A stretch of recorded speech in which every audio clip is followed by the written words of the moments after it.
Саламатсыздарбы, урматтуу телекөрүүчүлөр, эфирде эл сурасын программасы, аны мен Фируза Ашымбаева алып барам. Биз бул программада коомдогу болуп жаткан көйгөйлүү жана актуалдуу маселелерди алып чыгабыз. Бүгүн биз негизи эле өзүңүздөр билгендей, буга чейин 6 бала тамак аштан, азык түлүктөн ууланды деп социалдык баракчаларда, телелерде айтып жаткан да ушул уулануу эмне себептен азайбай жатат деген темада бүгүн биз сөз кылабыз. Атайын тиешелүү жетекчилерди да чакырганбыз. Алгач тааныштырсак, Сейиткасым Курбаназаров, Ош шаардык санитардык эпидемиологиялык борборунун бөлүм башчысы, ошондой эле Кайрат Абжалов, Ош шаардык балдардын жугуштуу оорулар ооруканасынын башкы дарыгери, ошондой эле Гүлсана Эсенбаева, Ош шаардык кеңешинин депутаты. Саламатсыздарбы? Бүгүнкү биздин студияга куш келипсиздер. Биз буга чейин сиздер да билсеңиздер керек, албетте 6 бала ууланып, сиздердин ооруканага түшүптүр. Кайрат аке, негизи эле азыркы учурда балдардын абалы кандай, анан негизи кандай болуп келди эле, эмнеден ууланыптыр, сиз эми тагыраак айтып берсеңиз телекөрүүчүлөр. Эми бул учур боюнча айтсак, бизге бул уулануу тууралуу 23 күнү саат 8:30 баштап кабар келген. Түлүкөн айыл өкмөтүнүн корпоратив атынан мектепте окуган 3-класстагы окуучулар ошо уулануунун белгилери менен келе баштады деп кабар берилди да. Анда биз жетекти адистер жана специалисттер болуп барып ошол жерде кароолор жүргүзүп кабыл алуу баштадык. Ошол күнү түнү 6 бала бизге кайрылды. Биз сурамжылап сурасак, класста 19 окуучу бар экен. Ошо 19 бала десек, бир баланын чоң энеси небересинин туулган күнү деп тортап келген экен, бирок тилекке каршы срок использование деп коет, ошонун мөөнөтү өтүп кеткен экен да.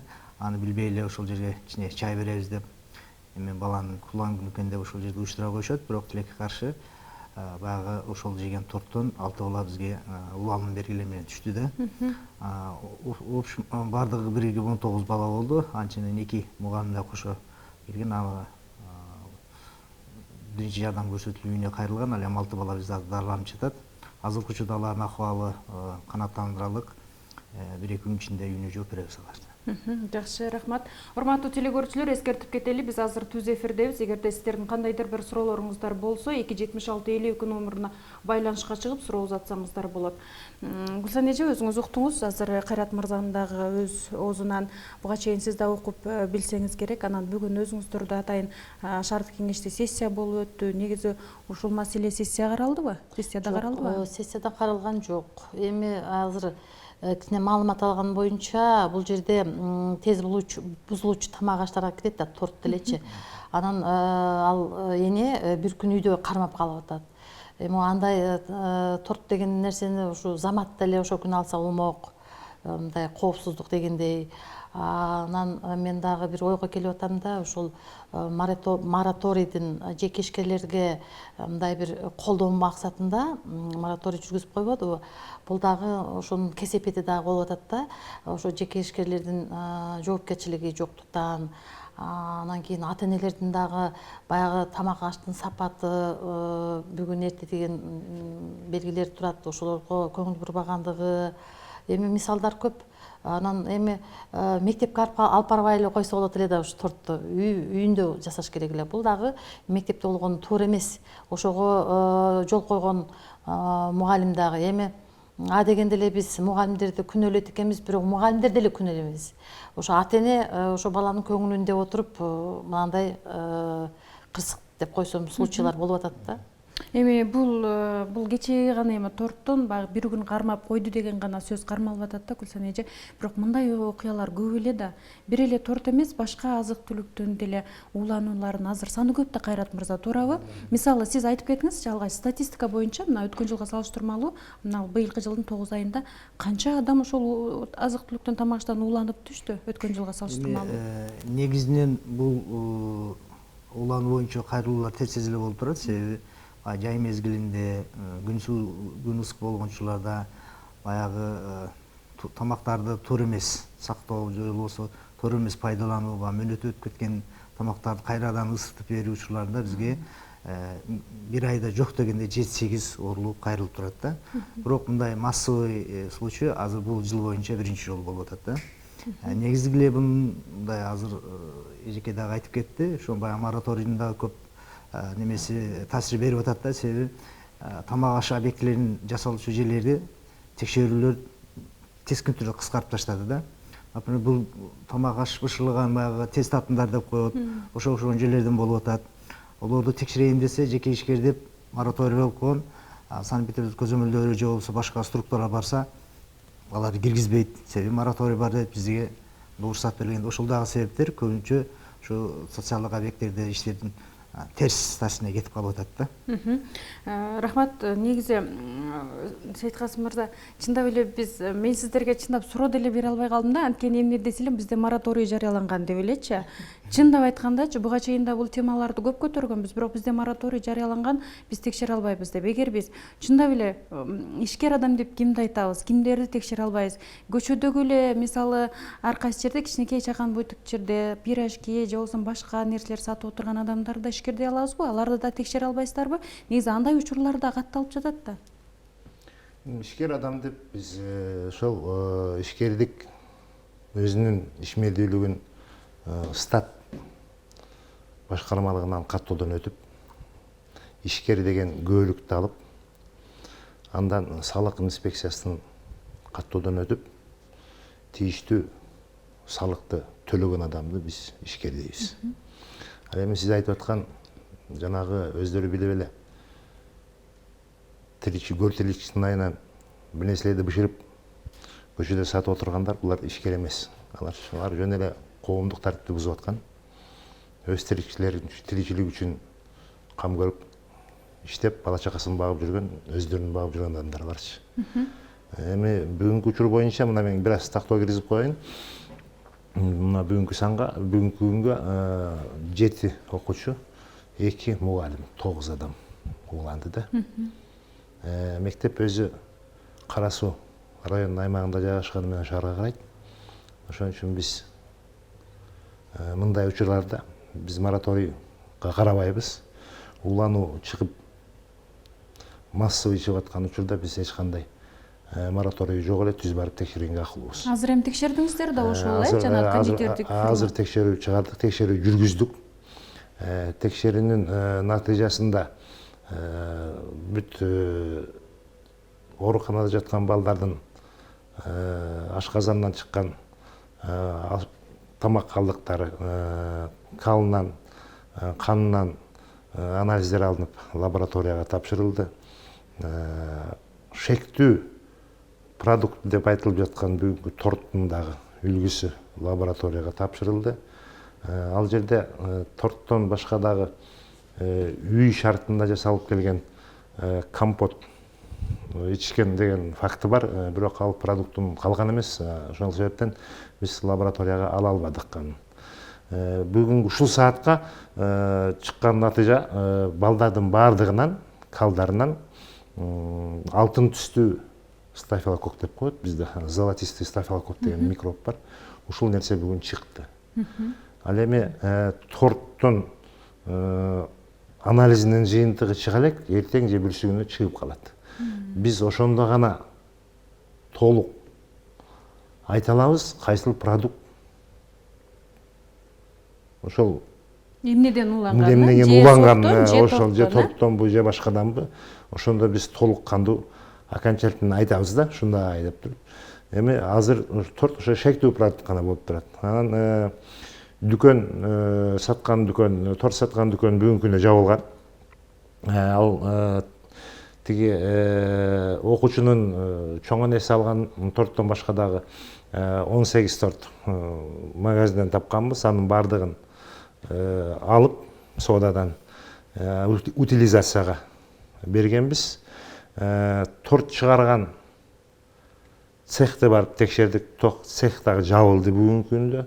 Цехте иштеген 4 адам лабораториялык изилдөө жүргүзүлүп, анын ичинен мүмкүн баягы микробдун носители деп коет, бизде алып жүрүүчүлөр бар, мүмкүн болуп калабы деген менен аларды да текшерип атабыз.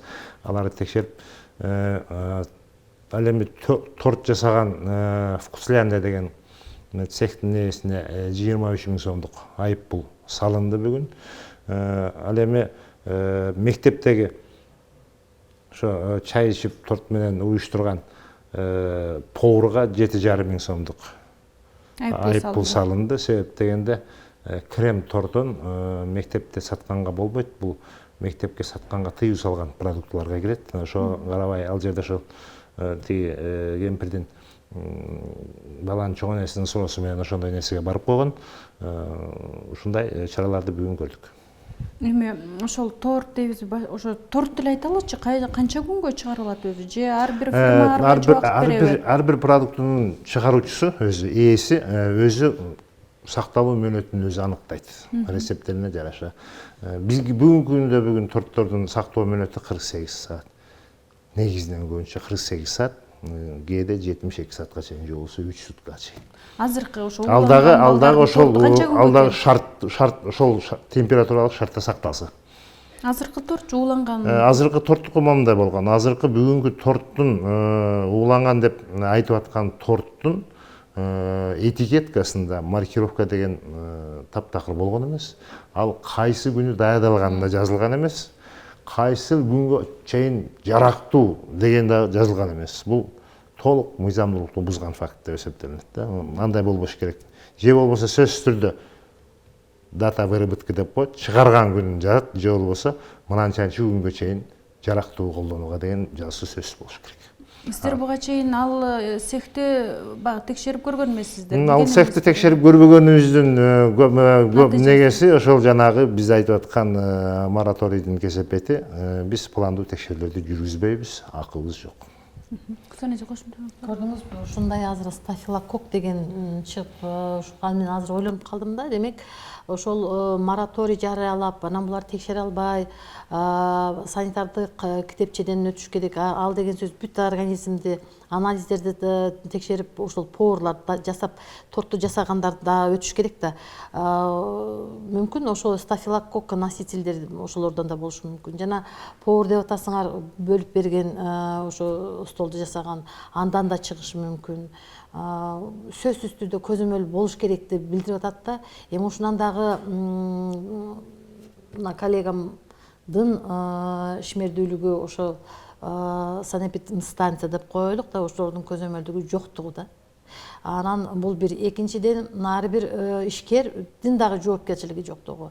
Алар өздөрүнүн дагы бир мындай ишмердүүлүгү жакшы болуш үчүн, кардарларды жакшы тейлеш үчүн дагы өздөрүнө өздөрү шарт түзүп, ушундай кесепеттер болбош керек деген дагы аракет болуш керек да. Мунун баардыгы келип отуруп туруп жанагы эле жоопкерчиликсиздик, анан элдин ден соолугу дейбизби, элдин эсебинен иштеп байыш.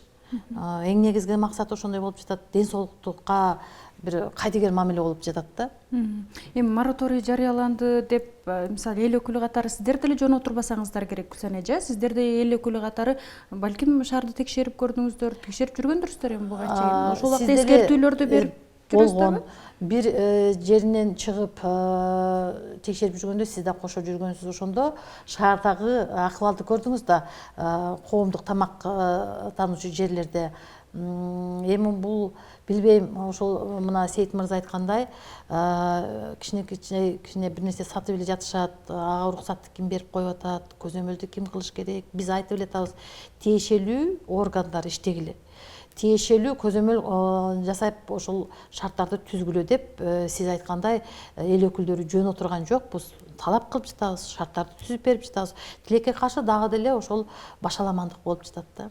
Сейиткасым агай, чындап эле, эгерде биз ушундай көчөдөгү ар кайсы жерде саткан жанагы сатуучулар дейбизби, же болбосо чындап эле аларды ишкер дейбизби, эгер жол койсок, мындай улануу бизде токтобойт, эртең дагы болушу мүмкүн. Эми буга ким жооптуу болот?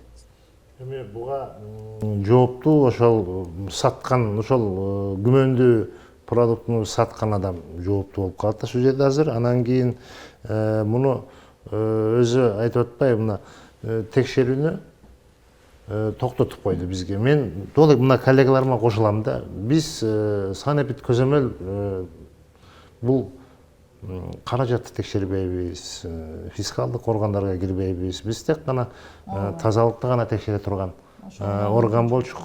Көпчүлүктүн элдин арасындагы ошол ой ушундай, ушу санэпидстанцияга ушундай мораторийди киргизбей эле, буларды тим коюп эле, булар текшериш керек эле деген көпчүлүктүн ою бар.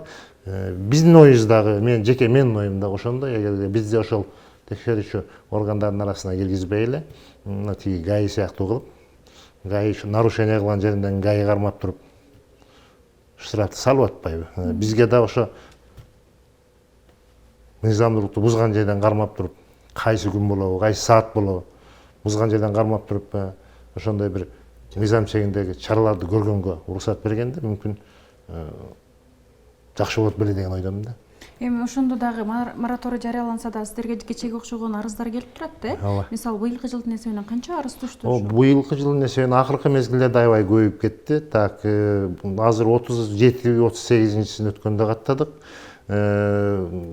Жарым жылга чейин аз эле болуп аткан, бир 22-23 арыз болуп аткан. Акыркы 3 айда бул абдан көбөйүп кетти. Азыркы бүгүнкү күндө түшүп аткан арыздардын бир 99% ушу тамак ашык саткан объекттерге келип түшүп атат да. Көрдүңүзбү? Демек, санэпид көзөмөл сөзсүз болуш керек экенин дагы айтып турат. Эгерде жөн эле ушинтип кое берсек, күнөн күнгө Кайрат мырза, сиз көрүп атасыз канча адам уланып келип атат. Эми бул кимдир бирөө жооп бериш керек дегени менен органдар бар. Эмне үчүн ошолор карабайт? Эмне үчүн ошолор иштебейт? Эл өкүлдөрү тынбай эле ар бир сессияда дагы, комитеттик отурумда дагы айтып атабыз. Өз милдетиңерди аткаргыла, элге мындай бир жакшы шарттарды түзгүлө. Эң негизгиси ден соолук болот да. Ден соолукту карабасак, анан бияктан ууланып, бияктан бирөө пул таап атса, бияктан бирөө өлүп атса, бул эмне деген жашоо? Ошон үчүн мораторийга карабастан туруп керектүү органдар көзөмөл керек экенин мына дагы өзү турмуш көрсөтүп атат, убакыт көрсөтүп атат. Ого эле болбой дагы деле бизде чабалдык. Эл өкүлдөрү катары сиздер бизге мораторийдин кереги жок деп жазабыздарбы? Муну мыйзамды бузса болобу? Анткени сиз өзүңүз айтып атасыз, 37-нчи арызды кабыл алдык деп. Биз эртең дагы мындан да көп болоруна чындап Азайбайт, көбөйөт. Менин оюмча азайбайт, себеп дегенде ошол азыр биздин өкмөттүн өзүнүн инициативасы бул. Чындап кайрадан карап чыкса болбойбу бұл? Мурунку экономика министри Панкратов деген жарандын жооптуу министрдин демилгеси менен бул болгон нерсе. Ошол киши өкмөттү дагы бардыгын ынандырып, ушундай бардыгына запрет беришибиз керек. Мындан эч нерсе көз каранды болбойт, көрөсүңөр деп ошондой деп чыгарган. Эми мүмкүн башка тармактагы башка биз текшерүүчү органдардын саны азыр 10-11. Может, ошо калган 10-на мүмкүн таасирин берип аткандыр, но биз үчүн тескеле таасирин берип атат. Рахмат. Мырза, сизге айтсам да, азыр сиздерге ботулизм оорусу боюнча дагы кайрылат да. Негизги быйыл канча адам ушу ботулизм оорусу менен кайрылды? Ботулизм боюнча действительно былтыркыга салыштырмалуу быйыл эртерээк кайрылуулар болду. 2 случай болду. Кара Суу районунан болду. Жаш балдар экөө тең ботулизм тилекке каршы кичине кечирээк келген учур болуп калды, оор абалда. Бирок өз убагында баягы өзүнүн дарыларын коюп, өзүнүн керектүү жардамын көрсөткөндө 2 баланы тең сактап калды ботулизм боюнча. Бирок ботулизм боюнча бул өтө чоң глобалдуу вопрос. Муну элдин баардыгы билиш керек. Себеби бул ботулизм ооруган бала өзүнө тиешелүү баягы противоботулинский сыворотка деп коет. Куймай сайына жакшы болбойт да. Бирок кээ учурларда оор абалда кеч келген учурларда ал дагы жардам бербей калышы мүмкүн да. Ошон үчүн ботулизм бул алдын ала профилактикалык иштерди жүргүзүш керек. Эл дагы коомчулукта бул проблеманы өздөрү көтөрүп тура түшүнүш керек да. Себеби ботулизм менен эгер бала уланып же ошо ооруканага түшүп кала турган болсо, бул өтө татаал жана дарылануусу узагыраакка созула турган оору болуп эсептелет да. Ошон үчүн бул глобалдык проблема, социалдык глобалдык проблема. Ошон үчүн алдын ала ишти азыркы учурдан даже жыл бою жүргүзүш керек да. Себеби өзү социалдыктагы жашоо турмуш кээ бир нерселер муктаж болуп атат да. Үйдө баягы консервалоо, үйдө немелер даярдоо, салаттар даярдоо, ошол учурларда техникалык баягындай бузулуулар же болбосо жакшы обработка болбой, таза жуубай компот жасап, же болбосо салаттар жасап койгон учурда ошо ботулизм оорусуна калдыккан учурлар тез кездешет. Жылына жок дегенде бир 20-дан ашык случай бизде болуп турат да. Эми мисалы үй шартында кандай даярдоо жолун мисалы көпчүлүк эле чындап биле бербейт да. Балким сиз кыскача түшүндүрүп бересиз? эгер негизинен өзү бул үй шартында даярдоо деген нерсени такыр эле каршы болсок. такыр каршыбыз биз медиктер баарыбыз жылда эле биз ушундай круглый стол неме өткөзгөндө айтабыз. Бул техникалык баягы өзү азиштирилген баягы заводдордон чыккан гана баягы ошо помидор болобу, бадырың болобу, өзүнүн баягындай немеге жооп берген, сап немесине талабына жооп берген гана баягы өзүнүн маркировкадан өтөт деп коет, сертификациядан өткөн гана ошо немелерди, салаттарды же болбосо бадыраңдарды, помидорлорду магазинден алган туура келет экен да. Анан экинчиси биз кичине эсеп жүргүздүк да, ошо например бир жылга даярдаган ошол эле салаттарды, помидор болобу же болбосо тиги бадыраңды туздоосунда расходун эсептедик да. Азыркы учурда жыл бою эле бизде свежий помидор бадырың болуп атат. Эсептеп көрсөк, ошол эле акча, например, средний семьяга ошол салаттарды даярдоо үчүн 9-10 миң сомдук расход кетет экен. Ошону 3 ай 4 айга бөлө турган болсо, свежий продукт обычно жетет экен. Ошондой сутпал эске алыш керек да. Свежий продукты дедиңиз, же болбосо атайын даярдаган фирмалардан дедиңизби? Аларга кепилдик барбы, Сейиткасым агай? Мындай да, Кайрат мырза туура айтып атат да. Сиз сурап атпайсызбы, үйдө кантип даярдаш керек депчи? Үйдө эч кантип даярдабаш керек. Даярдабай эле. Ушундай жооп. Үйдө даярдабаш керек. Үйдө даярдагандан көрө ошол заводдукун алып жесең, биринчиден арзан түшөт. Экинчиден коопсуз. Мына сурооңузга жооп берейин. Заводдун шартында бүт шарттар сакталат. Ал жерде толугу менен микробдор өлөт. Толук стерилизациядан өтөт, пастеризациядан өтөт. Кайнатылат, анан кийин керектүү шарттар менен жабат. Анан өзү завод өзүнүн этикеткасы менен жабыштырып, адреси менен жазып, кайсы жерде экенин баардыгын дүкөнгө алып келип коюп берет. Барып алсаңыз, арзан аласыз. Бадырыңды үйдө туздап жегенден көрө керектүү мезгилде Алып жазып жесе. кичинекей 1 литрлик банкадан, жарым литрлик банкадан сатып жеген бул арзан. Абдан арзан. Эгер ушунчалык эле туздалган бадырыңсыз жашап өтпөй алган болчу, ошондой кылыш керек. Анан калган убагында дагы туура айтып атат. Калган убакта азыр мурунку заман эмес, азыр кышында болобу, жазында болобу, күзүндө болобу, күнөскана деген толтура. Свежий эмес, жаңы жаңы Сенечи сиз өзүңүз жабасызбы? Кышкыга даярдыңызбы? Мурда жапчы элем, азыр аз жабам. Дагы эле жабам. Жабам. Аз-аздан жабабыз, көп эмес. Баары бир кандай десем, баягы көңүлүп калганбызбы, үйдүкү деп туруп да, өз колубуз менен дегенде бирок таамдуу болот деп. Жакшы, рахмат. Мен дагы Сейиткасым агайга суроо берсем да, азыр кафе ресторандарда аябай баягы кыздар, жаш балдар иштеп жатат, ошондой эле ашпозчулар да иштеп жатат. Аларды баягы медициналык кароодон өтүп жатат деп айта алабызбы? Айта албайбыз, себеп дегенде баягы эле мен ачыгын эле айтайын, баягы эле пландуу текшерүүнүн жоктугу. Аны эч ким, сиз кафеңиз болгон болчу, сиз билесиз, бүгүн 2 жыл сиз эч ким текшербейт. Башыңыз ооруп туруп акча кетирип өтпөйт көпчүлүгүчү. Мындай ууланган учурлар болгондо, же анан кийин же болбосо бир үстүнөн арыздануу болуп туруп, арыздардын фактысынын үстүнөн текшерүү жүргүзгөндө гана өтүп атышат азырчы.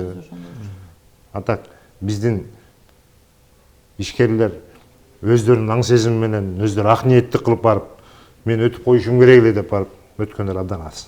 Бар, жок эмес, бар, аз, абдан аз.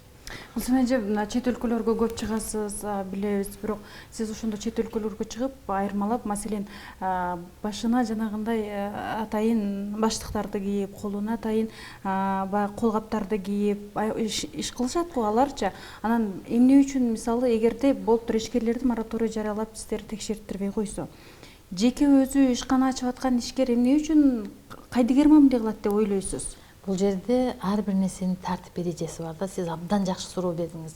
Ошол жеке ишкер кайсы багытта иш алып бара турган болсо, өзүнүн мындай униформа, кыргызча кандай айтылат, ошондой формалары бар. Ошол чачы түшүп калбаш керек, жанагы жерге чепчиктерди кийет, халаттарды, колдоруна колкаптарды кийип алып туруп иштесе, жана стафилококк да, жанагындай жугуштуу ошондой микробдор нары кетпейт да. Эми ошого тилекке каршы мен дагы деле айтайын. Жеке ишкерлер өздөрү кызыктар болбосо, же кызыктар болбосо, кимдир кызыктар болгон орган шарт түзүп туруп анан кийин уруксатты бербесе, эң бул жерде дагы уруксат берип койгон болуп атпайбы? Ошол көзөмөлдүгүнүн жоктугунан, же болбосо дагы деле эми жаман көрүнсөм деле айтайын, крышават эткен жана жогору жактан, ылдый жактан айтып коюшат. Мен азыр баратканда, булар баратканда, мисалы үчүн паланчыга мен чаламын, колуңарда эмне келет деп. Эми ушинтип турса уят да. Коомчулук өзү, ар ким өзү койгонуп, кой эми ушу уят болуп калат экенмин. Анан дагы бирөөнү өлтүрүп албайын деген ой болуш керек да. Тилекке каршы андай болбой жатпайбы?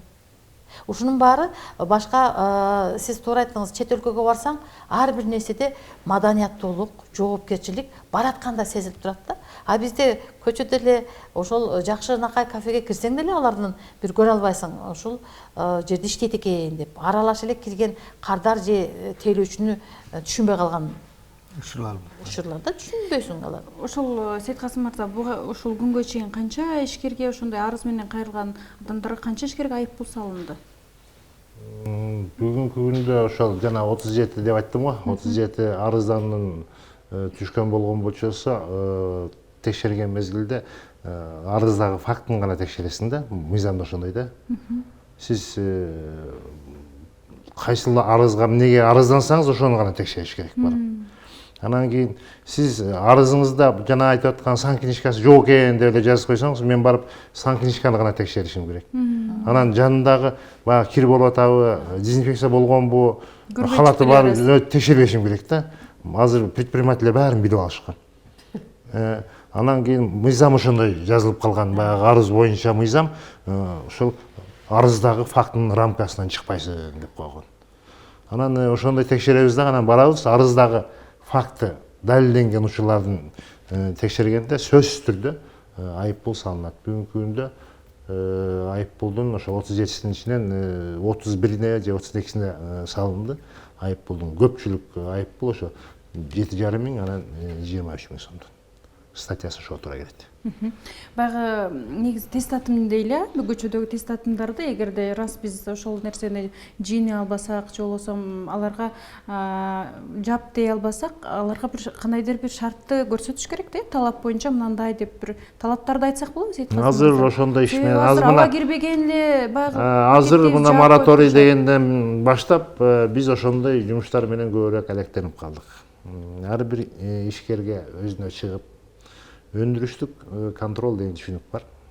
Ошол өзүн контролдоп, өзү бардык шартка туура келтирүү деген сөз бул. Ошо өндүрүштүк контролду кантип жүргүзүш керек? Кандай мезгилдүүлүктө медосмотрдон өтүп туруш керек? Кандай шартта кармаш керек?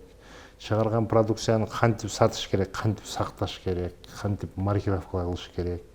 Анан кийин кантип ташыш керек? Ушулардын баардыгын мен тегерек стол өткөзүп, семинарларды өткөзүп, түшүндүрүү иштерин жүргүзүп, лекцияларды окуп, азыр акыркы күндөрдө ушундай иштер менен алектенип калганбыз көпчүлүк мезгилде. Анан жанагындай арыздар түшүп калса, уланып больницага түшүп калган болчосо текшерүү жүргүзүп коебуз. Гүлсен эженин сөзүнө суроо берейин да, жогоруда айтып кетти го, бизде жогору жактан чалуулар көп болот деп. Чындап эле сиздер текшерүү жүргөндө чалуулар болуп турабы? Ачыгын эле айтайын, акыркы мезгилде азайган бул нерсе. Башка тармактан деле көрүп атасыңар го, гайга түшсөң деле кандай чиновниктер түшүп азыр мындай элдин арасында абдан уят болуп атышат. Бизде деле ошого окшогон фактылар бар. Мурун көп болчу. Азыркы мезгилде да чыгат, аз кем азайып калган. Бир топ азайган, элдер антар түшүнөт. Жеке мен акыркы практикамда ошо мага бирөө крышевать этип, мага чалган факт болгон жок. Бирок жок эмес бар да. Бар. Жок эмес бар. Ошолордун кесепети дагы азыр келатат да. Мына азыркы учурдагы ошондойлор болуп атат да. Азыркы учур анча мынча крышават эткендердин негиздейм. Бул бир, экинчиден ким крышават эткен болсо деле ошо жеке ишкер дагы ошол крышават эткен кишини да уят кылбаганга аракет кылыш керек да.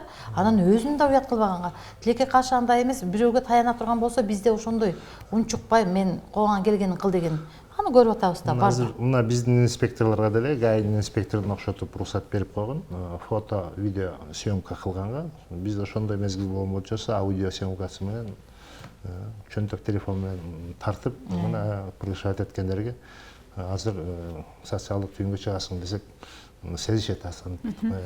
Жакшы, рахмат. Мындай учурлар эми катталбасын, азайсын деген жакшы ниет менен бүгүнкү биздин эфирибизде жыйынтыктайлы. Атайын убактыңыздарды бөлүп келип бергениңиздер үчүн чоң рахмат. Ишиңиздерге ийгилик, ар дайым эл кызматында болуп жүрө бериңиздер.